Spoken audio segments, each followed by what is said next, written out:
মধ্যপ্রাচ্যের আকাশে আবারও যুদ্ধের কালো মেঘ। ইসরায়েল ও যুক্তরাষ্ট্রের হামলায় কেঁপে ওঠে ইরান।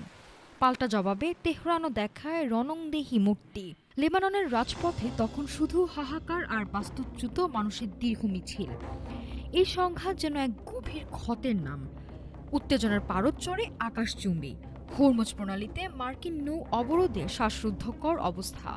ভারতের মতো বন্ধুপ্রমিত দেশগুলো যখন সংকটের আশঙ্কায় উদ্বিগ্ন, ঠিক তখনই আলোচনায় ফিরতে চাইছে ওয়াশিংটন। ইরানে হারানো বিশ্বাস পুনরুদ্ধার। আলোচনার টেবিলে এবার আবারও সেই পরিচিত মুখ, মার্কিন ভাইস প্রেসিডেন্ট জেডি ভ্যান্স। তবে মেজাজটা এবার খানিকটা নরম।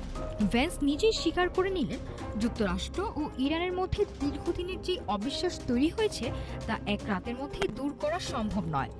ইসলামাবাদের দ্বিতীয় দফার আলোচনার প্রস্তুতি চলছে, কিন্তু ইরানের অবস্থান এখনও কঠোর। তেহরান সাফ জানিয়ে দিয়েছে, ওয়াশিংটনের প্রতি তাদের আস্থা এখন শূন্যের কোঠায়।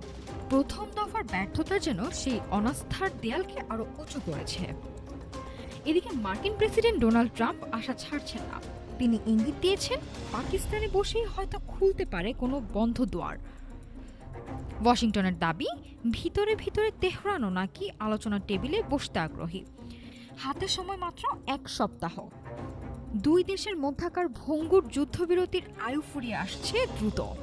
প্রশ্ন হলো, অবরোধ আর অবিশ্বাসের পাহাড় ডিঙ্গিয়ে কি আদৌ কোনো সমঝোতায় পৌঁছাতে পারবে এই দুই চিরপ্রতিদ্বন্দ্বী, নাকি মধ্যপ্রাচ্য দেখবে আরও বড় কোনো প্রলয়? আস্থার খোঁজে শুরু হতে যাওয়া এই সংলাপ কি শান্তির দূত হবে, নাকি যুদ্ধবিরতির মেয়াদ ফুরানোর পর আবারও গর্জে উঠবে কামান? সারা বিশ্বের চোখ এখন সেই ইসলামাবাদের দিকেই। নাফিসা সামিয়া, ঢাকা টুডে।